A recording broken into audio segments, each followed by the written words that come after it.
A desvantagem, que pode ser uma vantagem já agora, é que tudo já foi dito. E que, por causa disso, temos de ser inovadores. Eu vou tentar sê-lo, enfim, interpelando-vos. Estamos há 2 anos a explicar o óbvio.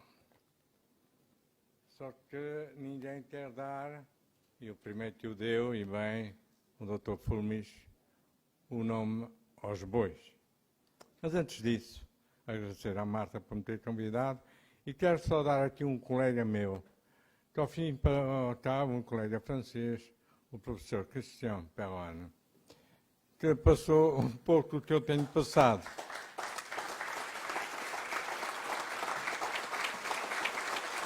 Professor Perron, professor altissimamente prestigiado em doenças infecciosas, que perdeu a chefia do seu serviço, que tem um processo a decorrer na Ordem dos Médicos de França. A questão da Ordem dos Médicos não é só em Portugal. É na Alemanha, é em França, é na Itália, é na Bélgica, é em Espanha e é em Portugal.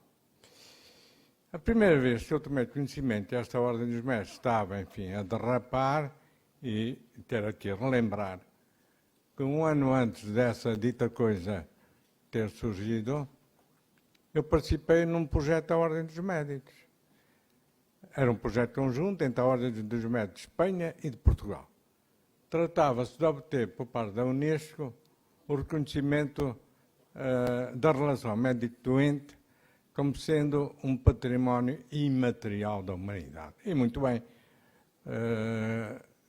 a relação médico-doente, tal qual eu a conheci durante mais de 43 anos. Já que sou médico há mais de 45. E eu escrevi um capítulo desse livro, que é a relação médico-doente na medicina humanitária, onde eu penso ser particularmente perito, embora, enfim, tenho 2 especialidades. Eu costumo brincar com os meus filhos a dizer, eu fiz 7 anos de medicina, porque o curso na Bélgica são 7 anos, depois fiz mais 5 para ser cirurgião geral, depois fiz mais 5 para urologista. Quer dizer, dá o curso do Cavaco Silva e o doutoramento, mas o curso do Marcelo e o doutoramento ainda sobra para dar alguns anos a pessoas que precisam. E por isso a relação médico-doente, que era algo de sagrado, para alguém que amava a sua profissão e a sua arte, de repente escorreu pelo cano abaixo. Isso viu-se aqui nos gráficos. A suspensão nunca vista na história da humanidade, em que os médicos se escondem para não tratar os doentes. Não. Os médicos morrem nas epidemias, nas verdadeiras epidemias, para tratar os seus doentes. Para quem quiser ir ao Senegal e ir à ilha de Gorée, está mesmo à frente de Dakar, onde nós portugueses construímos a primeira capela na costa ocidental da África, em 1443, e que a mim reabilitou, diga-se de passagem, está lá um monumento aos mortos médicos, enfermeiros e farmacêuticos que morreram numa situação epidémica gravíssima na ilha de Gorée. Isso honrava a nossa profissão. Nunca um médico fugiu de uma doença. Se é para termos médicos hipocondríacos, então é melhor ter escolhido uma outra profissão. Agora, estava eu a dizer há pouco, a primeira coisa que eu senti que algo estava a derrapar nisso tudo, eu não conheci os meus colegas, passei a conhecer depois, soube que 3 médicos tinham um processo na Ordem dos Médicos. Doutor José Paulo Nilpar, o Gabriel Branco e a Margarida Oliveira. E eu fiz saber, por portas e travessas, não os conhecia. Minha vida passou-se quase sempre no estrangeiro. Vim para Portugal com 35 anos, fundei a AMI, embora exercendo no meu consultório. Eu sempre fui e continuo a ser um outsider, mas eu achei isso tão injusto que eu fiz saber que eu estava disposto a ser testemunha desses meus 3 colegas, que eu não conhecia. E eu conheci na véspera de testemunhar para a secção disciplinar da secção da região sul da Ordem dos Médicos, testemunhar à nossa colega Maria de São Machado, minha colega de faculdade, na Universidade de Lisboa, e eu disse até, telefonei à doutora Margarida, doutora Margarida, eu não a conheço, veja lá se pelo menos podemos beber um café domingo, porque eu segunda-feira vou testemunhar sobre vocês e eu nunca vos vi. Já parece uma história assolnada, não é? Aqui não havia uma guita para os puxar, mas vocês sabem a história do soldado, não é? Foi à guerra, partia a bala, puxava a guita, estava a bala. Eu ri tanto quando era miúdo com essa história do soldado, do Raul Soldado. E então a doutora Margarida apareceu com o Gabriel Branco, o meu querido colega estava no Algarve, a operar numa estrutura hospitalar, do que eu fui, enfim, um dos fundadores e continuo ligado a ela. Porque a saúde em Portugal, quando eu cheguei cá em 85, pelo menos no sul do país, era inimaginável. Não vos passa pela cabeça que eu tive que vivenciar. E foi assim que eu tomei contato com os meus colegas. Mal sabia eu que, pouco tempo depois, eu ia também ter um processo disciplinar. Isso aqui é preciso rir. E tive um processo disciplinar porque tudo o que te disse era verdade. Disse. E continuo a afirmar, a metáfora que eu utilizei da pesca ao espadarte era atual e continua perfeitamente atual. E para dizer ao meu querido amigo, Rui Castro, o nosso povo, os povos da Europa todos, foram tão bem trabalhados, isso foi tão bem estruturado, tão bem organizado, que era preciso ter uma coluna vertebral muito sólida e um conhecimento, nomeadamente das epidemias que eu tenho, porque andei em muitas epidemias pelo mundo fora, inclusive a do ébola, que é uma coisa, enfim, que não se compara a esta brincadeira. E por isso, do isco, repito, a metáfora está certíssima, penso nela todos os dias. O isco, que foi a palavra pandemia, o Rui já descreveu o que é que aconteceu com a palavra pandemia. Foi o isco. Uma pandemia, e caramba, vamos todos morrer, anda por aí uma pandemia. Meteu-lhe o isco, o teste PCR. E caramba, é que positivo igual a infectado. Positivo igual doente. Como 94% a 97% ou mais dos testes PCR eram falsos positivos, eram tudo doentes falsos. Mas era preciso manter a pressão. Mantendo a pressão, depois foi, não sei se vocês já participaram numa pesca ao espadarte, é um peixe poderoso, é preciso cansar. Ele morde o isco, tem lá o anzol, mordeu o isco, e agora vamos cansá-lo. Puxa o espadarte. Está a demorar a 180 graus. Está a demorar a 180 graus. Dá-lhe um pouco de fio. Dá-lhe um pouco de tempo. Volta a puxar. Dá-lhe um pouco de tempo. Volta a puxar. E assim vai-se aproximando do espadarte do barco. Que é preciso arrepoá-lo. Arrepoá-lo é a pica. E o povo esgotou-se nisso. O medo entranhou-se. Já não é nas células, é nos átomos, é nos eletrões, é nos prótons. E as pessoas ficaram tetanizadas. E eu lembro-me, quando houve o primeiro período de fecho, tínhamos já todos em casa. Bom, felizmente não tinha um jardim, gosto de ler, sentava-me por baixo da oliveira, lia, partava e ia ver 10 vezes as flores, para ver se já tinham crescido mais 1 milímetro de batata. Brincava com os cães, mas depois, 15 dias depois, saio de casa, moro na linha, no Estoril, e entro pela A5, só começo a ver antenas. Antena para ali, antena para ali, antena para ali, conto umas 25 antenas, de São João do Estoril até chegar a Carnaxide.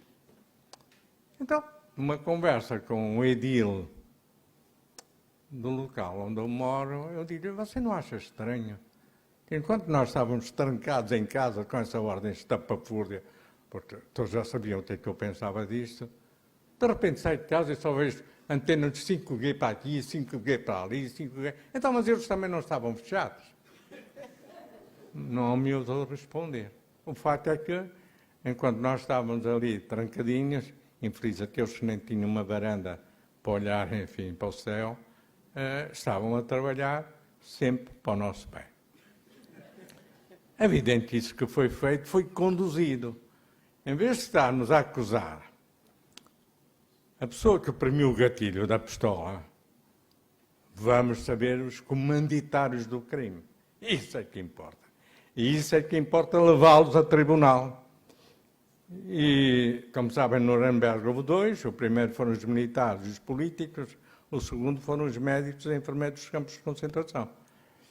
E houve 22 culpados, dos quais 12 foram enforcados, 8 condenados a apenas prisão, enfim, grandes, mas foram saindo, obviamente, e 2 foram ilibados. Pois bem, nós temos que encontrar os comanditários do crime. Eu ensinei sempre aos meus alunos a medicina, tanto em Bruxelas, onde ensinei 10 anos, como aqui, na Universidade de Lisboa, onde ensinei 15, que quando o médico tenta elaborar um diagnóstico, ele está à procura de um criminoso. Pode ser uma bactéria, um vírus, um problema imunitário, uma célula cancerosa. Ele tem que encontrar o criminoso para depois dar-lhe a punição devida, é liquidá-lo se possível. Aqui é a mesma coisa, nós temos que encontrar os verdadeiros criminosos. Ao nosso nível europeu, os jovens líderes globais, cuja primeira promoção foi em 1994, já disseram aqui os nomes, e desde então, enfim, parecia que lhes metiam medalhas, cada vez que era proclamar jovem líder global, tinha o futuro assegurado e tinha a primeira fornada do pão quente foi Angela Merkel, foi a chanceler. Durão Barroso foi a primeira-ministra e a presidente da Comissão Europeia, depois para o JP Morgan e agora na Gavi. O Tony Blair foi a primeira-ministra. O Aznar foi a primeira-ministra. Isso vai ser o quinto, que era o Sarkozy. Também foi a Presidente da República. Por isso, cada fornada já tinha o seu destino preparado. E o que mais me aflige nisso tudo são duas coisas tremendas. Efetivamente, os nossos colegas, por desconhecimento, vou perdoar os jovens, por desconhecimento, nem toda a gente andou em epidemias como eu andei, da cola, da meningite, da ébola, da meningoencefalite, sei lá o quê. Os jovens não sabiam o que era uma epidemia e muito menos uma pandemia. O problema está sempre nas cúpulas dos movimentos. Aí é que a indústria farmacêutica amarra os processos de promoção. E eles foram coagidos. Eu conheço um jovem médico, está numa especialidade cirúrgica no segundo ano, e que, para poder entrar no bloco operatório de um hospital da área metropolitana de Lisboa, para não citar, mas não é Santa Maria, foi-lhe exigir ter 2 doses. Eu tinha a opção. Ou abandonava e ia fazer outra coisa qualquer, como muitos fizeram em França. O professor Perron perdeu a sua chefia hospitalar, tem um dos infectologistas de top de França e está com um processo.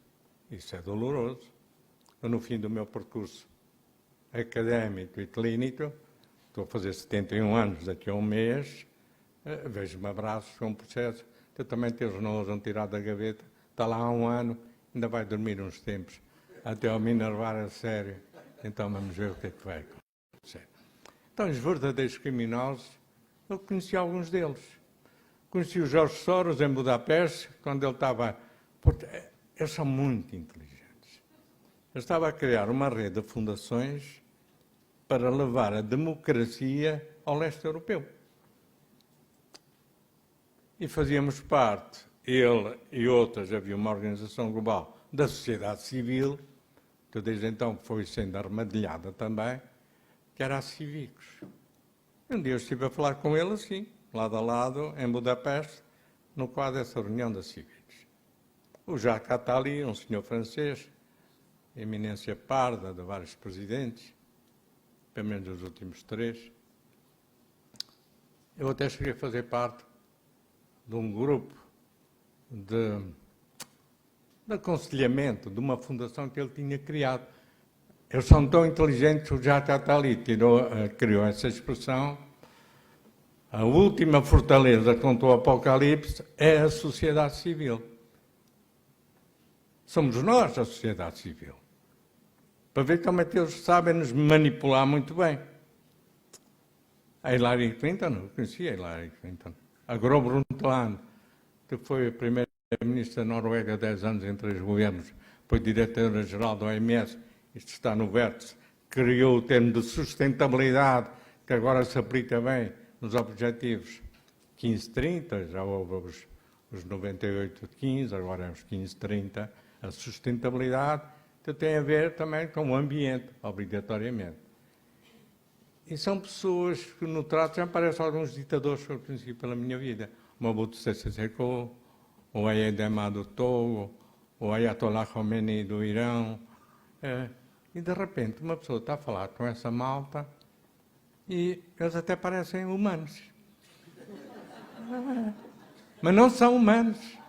Eles são verdadeiramente psicopatas, assassinos.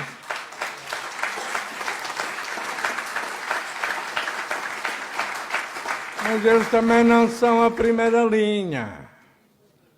Eles já estão na linha dos capatazes. E depois vêm os sicários por aí abaixo. Não, acima deles há outra linha. Que quem está informado sabe quem são. Eu sei quem são.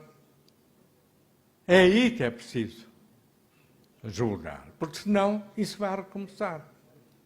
E é verdade, o que está acontecendo na nossa humanidade é o pior crime. Se houve dilúvio ou não houve, não sei, que todas as civilizações falam dele, também é verdade que falam. Mas seguramente, após dilúvio, isso é o pior drama que aconteceu a este planeta. É um genocídio global, extremamente bem montado, estruturado, organizado por pessoas inteligentes. Leiam os livros do Harari, o Homo Sapiens, o Homo Deus, 21 ideias para o século XXI, está lá tudo. Eu já nem se cuido sequer de dizer tudo. O Klaus Schwab, quando fala, diz tudo. O Harari, quando fala, diz tudo. O Macron, em França, quando fala, diz quase tudo, mas ele também não sabe o todo. E assim de seguida. E eu que conheci a liderança deste país, conheci todos os presidentes, Miranda Spindler e Costa Gomes, os 2 primeiros presidentes, os outros conheci-os todos. Conheci todos os primeiros ministros, presidentes da Assembleia Geral, presidente da Assembleia da República, ministros da Saúde. Hoje, revisitando a minha memória, e vários deles recebi-os no meu gabinete, na Fundação, de repente uma pessoa sente-se defraudada a um ponto, revoltada a um ponto, quando não há outra solução que não seja de gritar. Dizia bem o Edmund Burke, um político filósofo do século XVII irlandês, que depois o Martin Luther King aproveitou a frase para adaptá-la ao seu estilo. Dizia o Edmund Burke que não há, para que o mal vença, só é preciso uma coisa, é que as pessoas de bem não reajam. E as pessoas de bem, em geral, não reagem porque, como dizia o meu querido pai, vocês nunca se metam na política porque a política é suja. E ele tinha razão, eu meti-me na política. Eu fui à luta. Porque é preciso ir à luta para saber, então, de que é que estamos a falar. Eu peço desculpa, eu sei o que é apanhar forte e feio. Porque num ano fui a votos 3 vezes, mas ninguém o fez. Fui às presidenciais, fui às legislativas e fui à presidência da Assembleia da República. E sei o que é apanhar. Sei o que é ser ostracizado. Sei o que não é ouvir a sua mulher, porque vocês têm quase sempre razão. Quase sempre razão. Não quer dizer sempre, mas quase sempre razão. Ela avisa-me, tu vais ver, tu vais passar de bestial à besta num segundo. E eu passei de bestial à besta num segundo e fui ostracizado 10 anos. E é verdade. E, no entanto, acho que fiz a minha missão para com o meu país. E neste processo...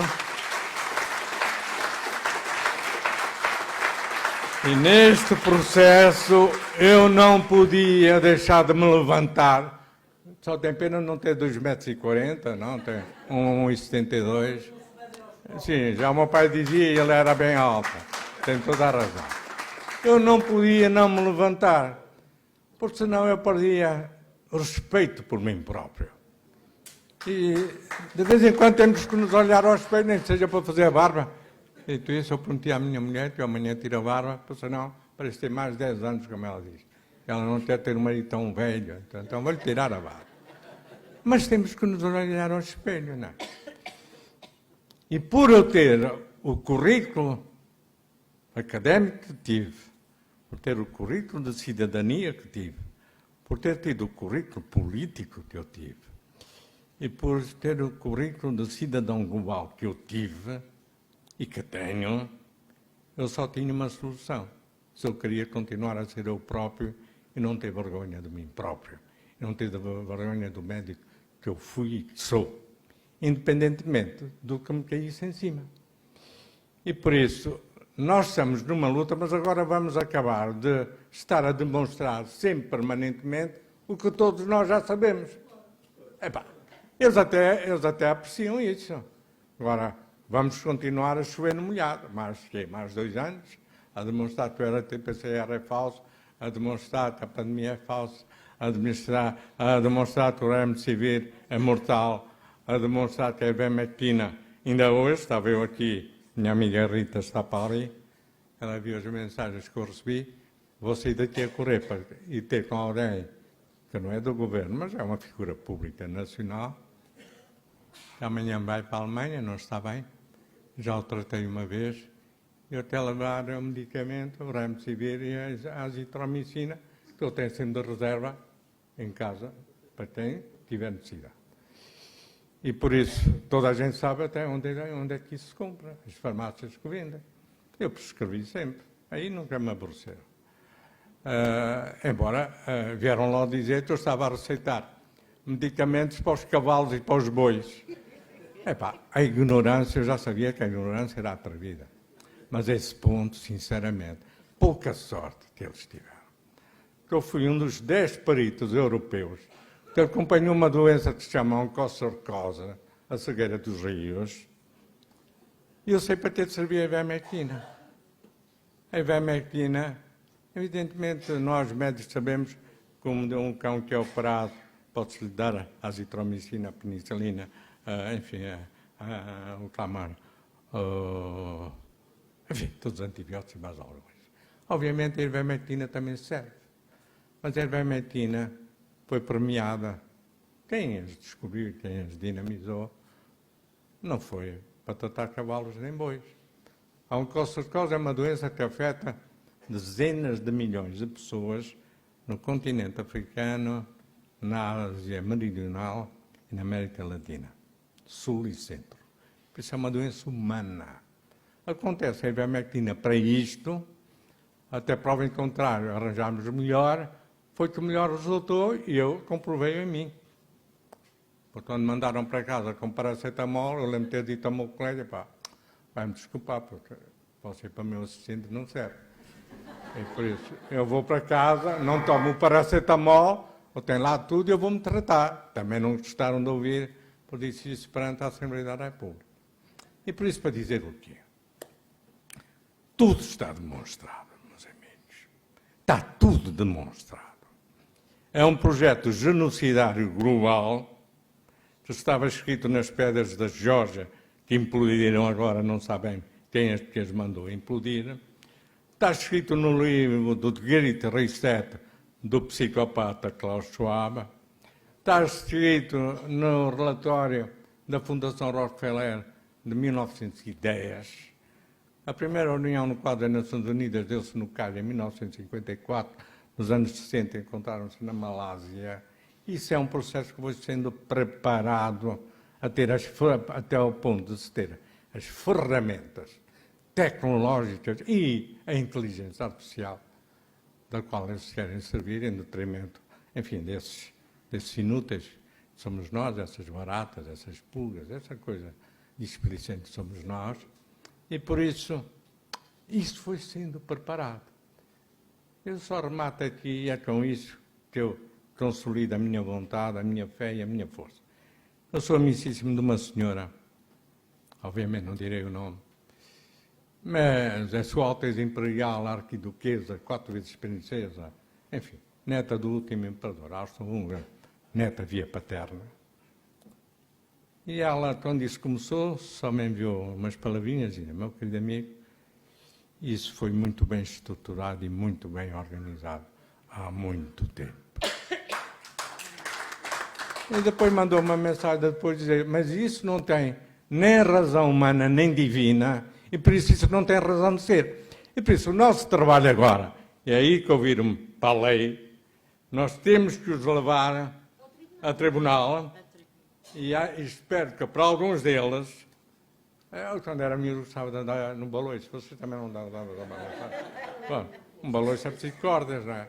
Então, acho que alguns merecem ter andarem de baloiço também. Outros vão para a prisão e ficam lá bem. E depois há aqueles coitados. Eu vou-vos dizer, eu tenho pena dos meus jovens colegas. Eu tenho pena deles. Porque eles não sabiam de epidemias, nem de pandemias. Foram coagidos, foram ameaçados. Tenho uma amiga intensivista que foi-lhe ameaçar num grande hospital desta cidade, se não o maior, já todos estão a ver qual é. Eu o apanhava ou deixava de entrar nos cuidados intensivos. O drama veio das cúpulas. E é por isso que o dia 8 de agosto deste ano mandei uma carta para a faculdade demitindo-me com efeitos imediatos do meu lugar de professor catedrático da faculdade, prescindindo da jubilação. Eu não preciso da jubilação para nada, não é? E por isso, vamos ser criativos e agora vamos ver como é que os levamos à responsabilidade. Os de lá e os de cá. Todos sabemos quem foram eles. Tudo aqui não digo, obviamente, porque eu não sei se entre vós já agora, se não há aí aquilo que havia no antirregime, uns bufos. Sempre existiu, deve haver aí alguns bufos. Lá está o Fernando, olha que o Fernando disse isso, olha que o Fernando disse aquilo. Como eu não tenho medo, sabe, vou-vos dizer uma coisa. Quando eu fui candidato à presidência da República, gostavam de me picar. E eu disse que eu tinha nascido em África, por isso, mordidelas de mosquitos, estava eu farto. Por isso, a menos que fosse um crocodilo, ora, mosquitos, podem picar à vontade. Não tenho medo, já estive em guerras que não vos passa pela cabeça, já me apontaram tiros à cabeça, já estive em picadas minadas, estive na guerra Irão-Iraque, estive nas guerras de Beirute, estive na guerra da Líbia, Chad, estive na guerra do Líbia, do Sudão. Balas e minas do Sudão. Balas e minas não metem medo.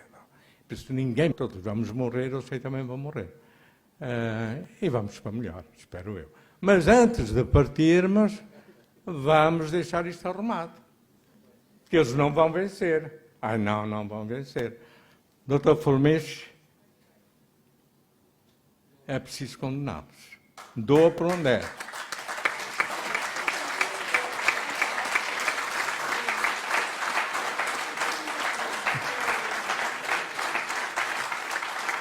Porque eu, antes de partir, quero ver alguns andarem de balões já agora. Um abraço.